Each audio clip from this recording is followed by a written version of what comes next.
Assalamualaikum warahmatullahi wabarakatuh. Selamat pagi dan salam sejahtera bagi kita semua.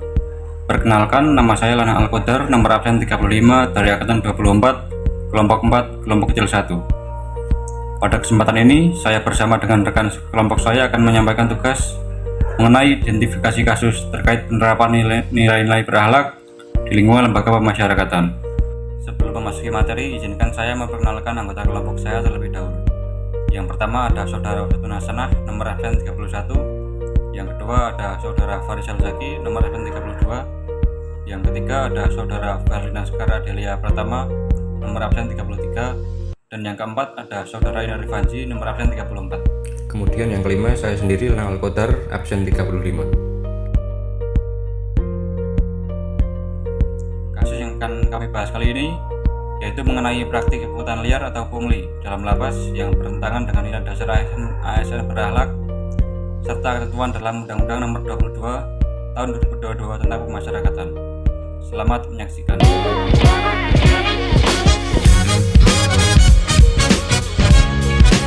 Pembahasan yang pertama yaitu pendahuluan. Lembaga pemasyarakatan atau lapas merupakan tempat pembinaan bagi warga binaan agar dapat kembali menjadi pribadi yang lebih baik dan bermanfaat bagi masyarakat. Dalam menjalankan tugasnya, petugas pemasyarakatan dituntut untuk bekerja secara profesional, berintegritas, dan mematuhi peraturan yang berlaku. Berdasarkan Undang-Undang Nomor 22 Tahun 2022 tentang Pemasyarakatan, penyelenggaraan sistem pemasyarakatan harus menjunjung tinggi nilai kemanusiaan, profesionalisme, akuntabilitas, dan integritas. Namun, dalam pelaksanaannya masih ditemukan berbagai pelanggaran. Salah satunya praktik pungutan liar atau pungli. Praktik tersebut bertentangan dengan nilai dasar ASN berakhlak serta dapat merusak kepercayaan masyarakat terhadap institusi pemasyarakatan. Melalui materi ini, kami akan menganalisa penyebab terjadinya pungli serta merumuskan alternatif solusi penyelesaian guna mewujudkan lingkungan pemasyarakatan yang bersih, profesional, dan berintegritas. Selanjutnya yaitu ada pengertian dan contoh. Pada presentasi kali ini kelompok kami mengambil kasus yaitu adanya pegawai yang melakukan pungli dan malas bekerja. Nah, sebelum kita masuk ke penyebab terjadinya pungli, kita harus mengetahui dulu apa pengertian pungli. Jadi pungli merupakan tindakan meminta, menerima, atau memungut uang maupun barang secara tidak sah di luar ketentuan resmi yang berlaku. Kemudian apa aja contohnya? Yang pertama, meminta uang untuk pemberian layanan tertentu, memberikan perlakuan khusus kepada warga binaan, penyalahgunaan jabatan dan kewenangan, dan memanfaatkan situasi untuk keuntungan pribadi. Jadi keempat contoh tersebut merupakan pelanggaran disiplin ASN karena melanggar prinsip pelayanan publik yang bersih. Kemudian kita ke penyebab terjadinya pungli tentu disebabkan oleh beberapa faktor. Yang pertama yaitu ada faktor integritas pegawai yang rendah. Sebagian oknum petugas belum memiliki komitmen kuat terhadap nilai kejujuran dan tanggung jawab dalam bekerja. Hal ini menyebabkan penyalahgunaan jabatan untuk kepentingan pribadi. Yang kedua ada kurangnya pengawasan dan pengendalian.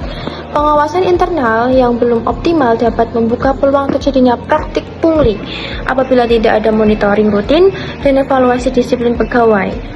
Dan yang ketiga ada budaya kerja yang tidak sehat. Lingkungan kerja yang membiarkan pelanggaran kecil terjadi terus-menerus tentunya dapat menimbulkan budaya permisif terhadap pungli.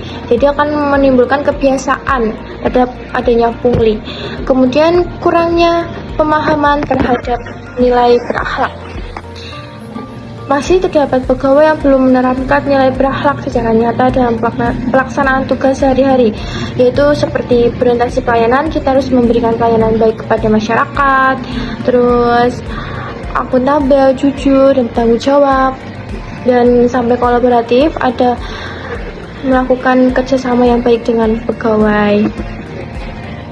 Kemudian yaitu ada faktor ekonomi dan kepentingan pribadi. Kebutuhan ekonomi atau keinginan memperoleh keuntungan secara cepat dapat mendorong oknum pegawai melakukan pungli. Dan yang terakhir, ada minimnya sanksi dan efek jera.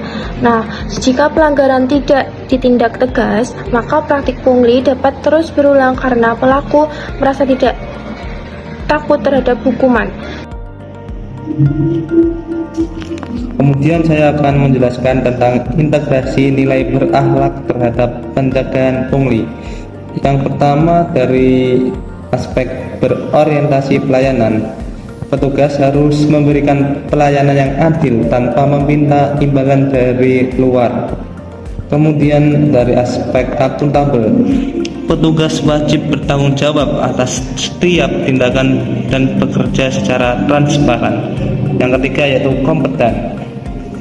Di sini petugas harus memahami aturan dan menjalankan tugas sesuai SOP. Yang keempat yaitu harmonis, menjaga hubungan kerja yang baik sesama rekan kerja atau warga binaan tanpa penyalahgunaan jabatan. Yang kelima yaitu loyal. Loyal ini yaitu menjaga nama baik institusi pemasyarakatan dan menaati aturan negara. Yang keenam, adaptif. Adaptif di sini yaitu mampu mengikuti perkembangan zaman dan memperbaiki diri, menerima masukan apabila melakukan kesalahan. Yang ketujuh yaitu kolaboratif, bekerja sama dalam menciptakan lapas yang bersih dari praktik pungli.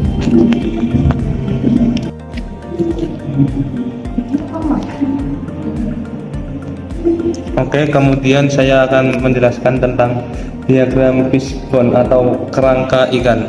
Penyebab terjadinya pungli di dalam lapas, yang pertama ada faktor manusianya, integritas dan moral pegawainya rendah, kesadaran hukumnya kurang, gaya hidup konsumtif dan kebutuhan ekonominya rendah, serta penyalahgunaan wewenang dan jabatan seenaknya saja. Yang kedua, faktor material atau bahan. Yang pertama yaitu tidak adanya informasi layanan tertulis yang memadai, formulir atau administrasi layanan tidak standar, ketersediaan barang atau layanan menjadi alasan pungli tersebut, dan tidak adanya media atau informasi biaya layanan yang resmi. Yang ketiga ada faktor pengukuran. Dalam pengawasan kinerja belum terukur dengan jelas, indikator integritas dan disiplin tidak terpantau, evaluasi pelayanan tidak berbasis data, serta audit internal tidak dilakukan secara rutin. Yang keempat ada faktor metode. Dalam metode ini SOP layanan tidak jelas atau tidak mudah dipahami, prosedur pelayanan berbelit-belit dan tidak sederhana, tidak adanya standar pelayanan yang konsisten. Yang kelima ada faktor dari mesin atau teknologi. Dari mesin ini sistem informasi layanan belum terintegrasi satu dengan yang lain. Teknologi pengawasan seperti CCTV, bodycam, akses kontrol belum optimal. Kemudian fasilitas pengaduan belum berbasis digital. Yang keenam ada faktor dari lingkungan. Dalam lingkungan ini budaya sangat menentukan, yaitu budaya organisasi yang masih primitif, lingkungan kerja belum mendukung integritas, kurangnya keteladanan seorang pimpinan, interaksi dengan warga binaan tidak terkontrol. Yang terakhir, tidak adanya dukungan pengawasan dari eksternal. Alternatif solusi dari pegawai yang melakukan pungli dan malas bekerja. Yang pertama, pembinaan dan pelatihan secara berkala. Pegawai yang terbukti pungli harus diberikan pembinaan dan pelatihan mental terutama. Yang kedua, sistem reward dan punishment yang jelas. Pegawai yang melakukan pungli harus diberikan hukuman, dan sebaliknya, pegawai yang bekerja dengan baik harus diberikan penghargaan. Yang ketiga, pengawasan digital dan transparansi pelayanan. Atasan harus bertindak langsung dalam pengawasan pegawai, baik secara langsung maupun secara digital. Yang keempat, penegakan disiplin sesuai aturan ASN. Yang kelima, membangun budaya kerja positif.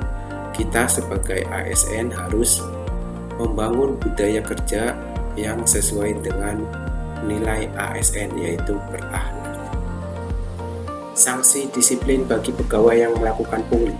Pegawai yang terbukti melakukan pungli diberikan sanksi disiplin sesuai ketentuan dan aturan internal pemasyarakatan. Salah satu bentuk sanksi disiplin yang diberikan yaitu pemindahan dari UPT asal ke Nusa Kambangan. Pembinaan ini dilakukan sebagai bagian dari pembinaan disiplin pegawai, pengawasan yang lebih ketat, serta pembentukan kembali integritas pegawai. Apa sih tujuan pembinaan di Nusa Kambangan?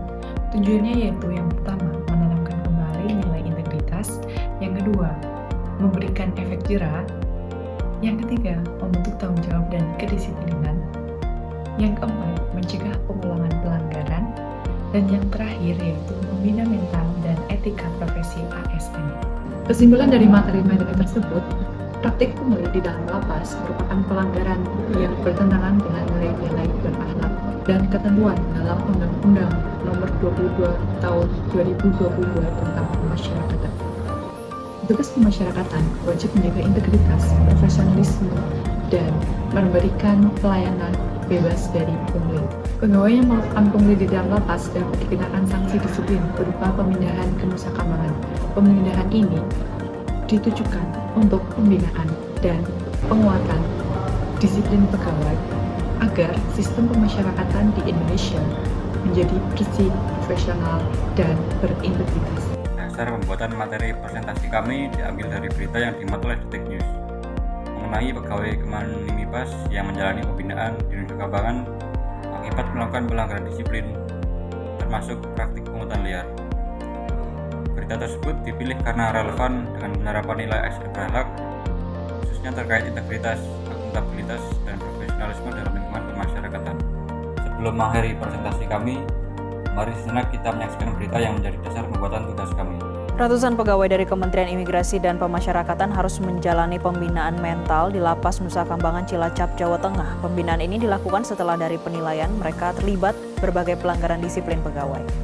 Sebanyak 240 pegawai di Kementerian Imigrasi dan Pemasyarakatan harus menjalani pembinaan mental di Lapas Nusa Kambangan, Cilacap, Jawa Tengah. Pembinaan dilakukan setelah para pegawai terlibat berbagai pelanggaran disiplin pegawai. 240 orang tersebut, yaitu 100 orang merupakan pegawai dari Dirjen Imigrasi dan 140 orang lainnya adalah pegawai dari Dirjen Pemasyarakatan dari seluruh wilayah Indonesia. Para pegawai ini akan menjalani masa pembinaan selama 1 bulan di Lapas Nusa Kambangan. Lapas Nusa Kambangan dipilih sebagai tempat pembinaan mental, sehingga bukan hanya narapidana yang dijadikan tempat pembinaan, diharapkan pembinaan ini bisa memberi efek jera dan perbaikan diri para pegawai. Kementerian Imigrasi dan Pemasyarakatan juga memberikan penghargaan kepada para pegawai yang berprestasi, sekaligus mendorong agar mereka bisa lebih baik dalam bekerja. Pegawai yang berprestasi diberikan reward dalam bentuk penghargaan, sekolah, kenaikan pangkat, jabatan, dan lain sebagainya. Kepada mereka yang melanggar telah mendapatkan sanksi administrasi, mereka juga diberi kesempatan untuk mengikuti program pembinaan mental supaya mereka tahu bahwa apa yang mereka kerjakan supaya bisa mudah-mudahan mereka jadi. Jelajahi cara baru mendapatkan informasi. Download Metro TV Extend sekarang. Dari video tersebut dapat disimpulkan bahwa Bapak Menteri MIPAS, Bapak Agus Andrianto, menegaskan bahwa pegawai yang melanggar disiplin diberikan sanksi disiplin berupa pembinaan mental. Beliau juga memberikan penghargaan kepada pegawai yang memiliki prestasi. Ini bertujuan untuk mendorong pegawai lain untuk terus bekerja dengan berdasarkan nilai berakhlak.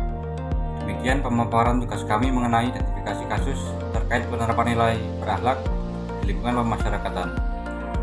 Atas perhatian dan kesempatan yang diberikan, kami ucapkan terima kasih. Wassalamualaikum warahmatullahi wabarakatuh.